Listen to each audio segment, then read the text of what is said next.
Hey everybody, my name is Prajakta. I am a registered dietitian and I'm a gut health expert. I help people who are struggling with digestive issues. I help them reconnect with their gut through the healing power of nutrition and healthy lifestyle modification.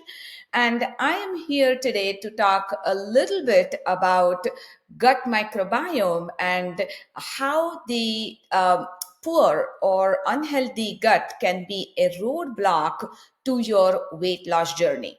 So let's begin with some basics.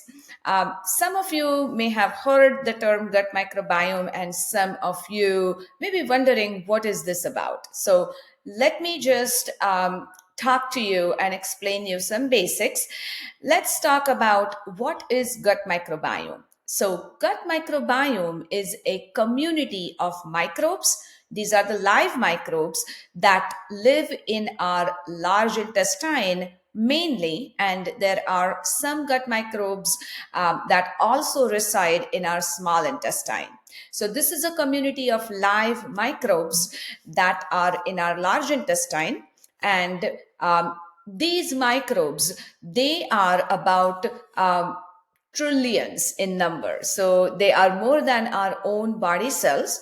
And there are over 1,000 different varieties or species of these microbes. Now, in this community, there are some good microbes and there are some bad microbes. The good microbes are always helping us to keep us healthy mentally, physically, and emotionally. On the other hand, the bad microbes are always looking for the opportunity to create more problems with your health. So it is really, really important for us to take good care of these good microbes, these friendly microbes who are working hard to keep us healthy. Now, what happens sometimes is there is some problem that occurs with this gut microbiome, and the balance between the good microbes and the bad microbes get out of balance, and then the condition is called gut dysbiosis. Dysbiosis is basically imbalance. It is a clinical term used to describe imbalance. So, what is gut imbalance or what is gut dysbiosis is when the balance between your good and bad microbes get affected, when you have more number of bad microbes as compared to the good microbes. That is called gut dysbiosis. Sometimes your gut microbiome does not have larger diversity. There are very few or limited species of good microbes, and that is also considered as gut dysbiosis. So person could be dealing with both or one of the other conditions. But what basically is that you are dealing with gut dysbiosis or gut imbalance. And this is not a good state because that can lead you to develop lot of different health related problems. So let's see what are some causes of gut dysbiosis, and there is a long list, but I am going to mention the important contributing factors and causes for gut dysbiosis.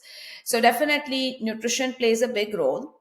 Poor nutrition, your diet, if your diet is heavy with or loaded with processed foods, not much fiber in your diet, foods with added sugar, colors, preservatives, additives, bad type of fat, all these things can lead you to develop gut dysbiosis. Excessive use of antibiotics. Now, antibiotics are very, very important if you're dealing with infection. But when antibiotics are prescribed excessively or for a long term use of antibiotics, can actually sweep out all the good microbes along with the infection. So, when that happens, you may develop gut dysbiosis or gut imbalance. The other contributing factor is chronic stress. When person is dealing with ongoing chronic stress, That creates a perfect environment for the bad bacteria, bad microbes to grow, which can lead to gut dysbiosis. The infections such as food poisoning, any kind of viral infection, any kind of bacterial infection, any type of parasite infection can certainly temporarily disrupt your gut microbiome, and that can lead you to develop gut dysbiosis. Lack of sleep, that's another contributing factor. If you're not getting enough sleep, if you're not getting good quality sleep, that can lead you to develop gut dysbiosis. And the last factor is excessive alcohol consumption. So all these factors can certainly contribute to gut dysbiosis. Now, you must be wondering, but what are the signs and symptoms? How do I know if I am dealing with gut dysbiosis? And there are lot of different signs and symptoms. Each person is unique, so every person will have different signs and symptoms, and there are some digestive symptoms that person may be dealing with, such as gas, bloating, constipation, diarrhea or loose bowels, or just irregular bowel movements, incomplete bowel movements. Some people will experience acid reflux. So these are some of the these are some of the digestive symptoms. But there could be some non-digestive symptoms that person may also be dealing with. And these include food sensitivities. Person may develop food sensitivities.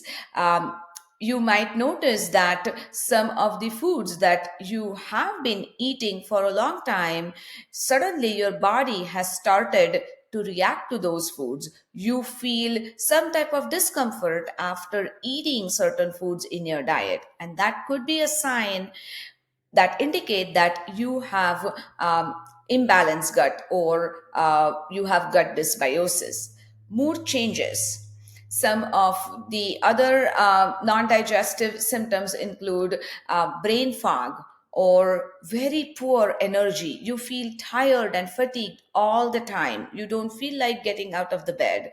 You may experience frequent mood changes. Some people experience skin issues, and those could be in the form of eczema, or it could be some other skin problems like some mild rash that comes and goes on its own, or very dry, rough, itchy skin.